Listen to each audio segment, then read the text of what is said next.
what we're doing today is I'm just providing you with some basic information about ingredients. And these ingredients, for the most part, are used for baking. There's a difference between baking and cooking. In baking, it's really more important that you measure precisely.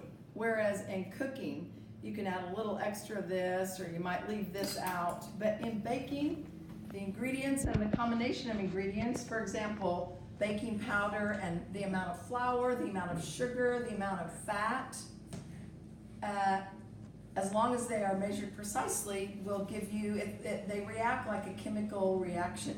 So it's really important that you measure precisely and know how to measure different types of ingredients. So, because flour is a major ingredient in baked products, we'll talk about flour first. And flour needs to be stored in an airtight container. You can, like if you buy flour just to have on hand, or if it's on sale, you can put it in the freezer. Sometimes I have it in the freezer, especially around the holidays when I do a lot of baking.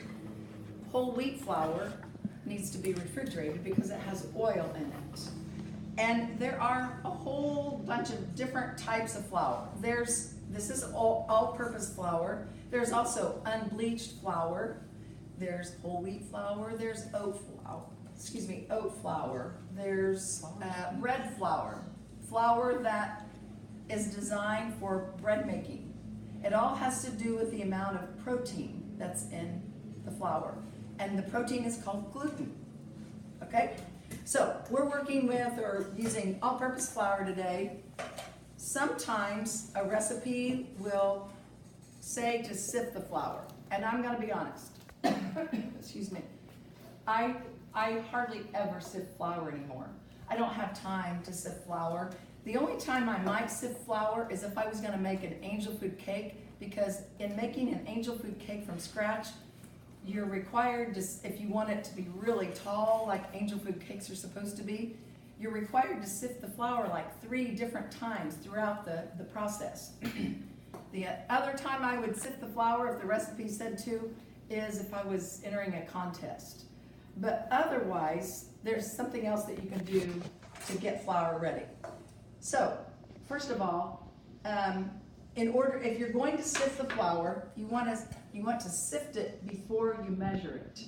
This is a flour sifter, and if your flour sifter is made of tin, just an inexpensive metal, you don't want to wash it because it will rust. Other sifters have layers of this screen, and you don't want to wash those either. You want to clean them out and make sure there's no leftover powdered sugar or flour or other dry ingredients. Perfect.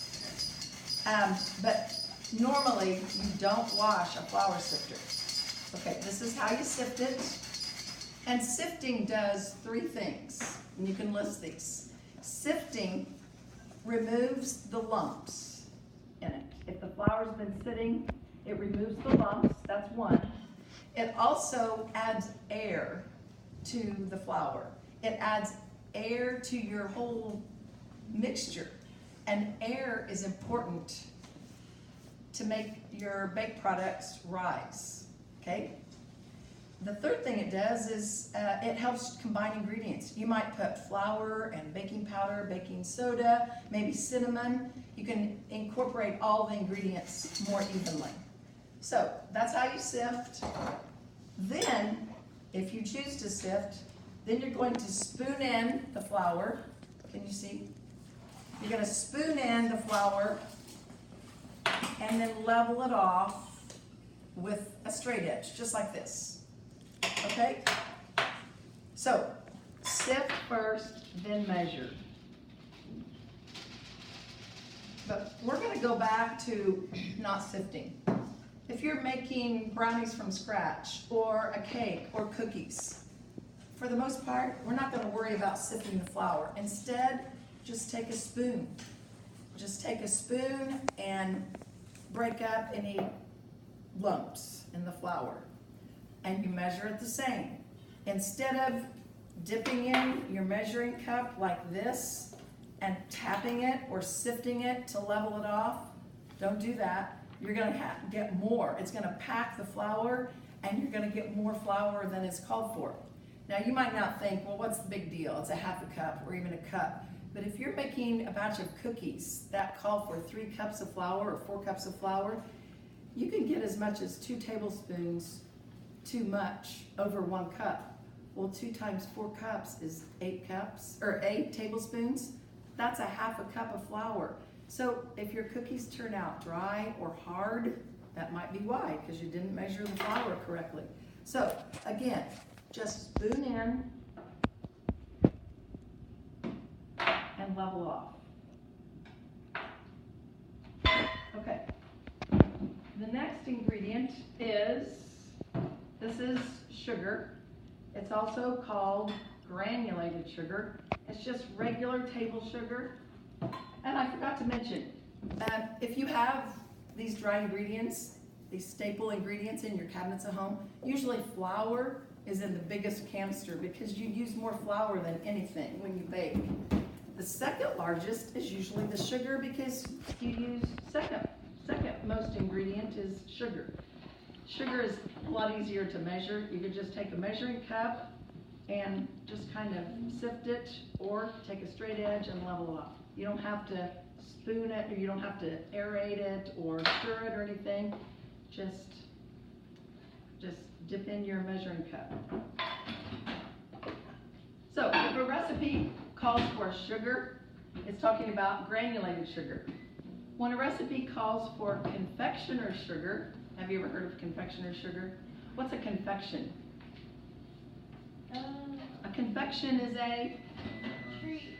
It's a treat. It's a candy, and powdered sugar is associated with candy. It's also associated with frosting, icing, and you use confectioner's sugar. Another name for confectioner's sugar is powdered sugar. And powdered sugar is relatively easy to measure.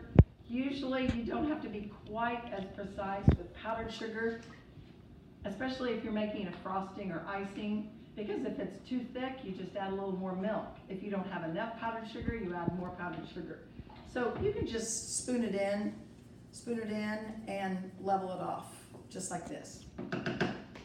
Powdered sugar or confectioner's sugar is actually refined granulated sugar.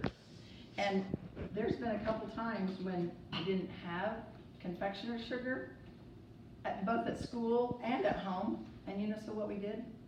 We put granulated sugar in the food processor, turned it on, and let it just process. And it turns powdery. It takes several minutes, but you can make your own powdered sugar.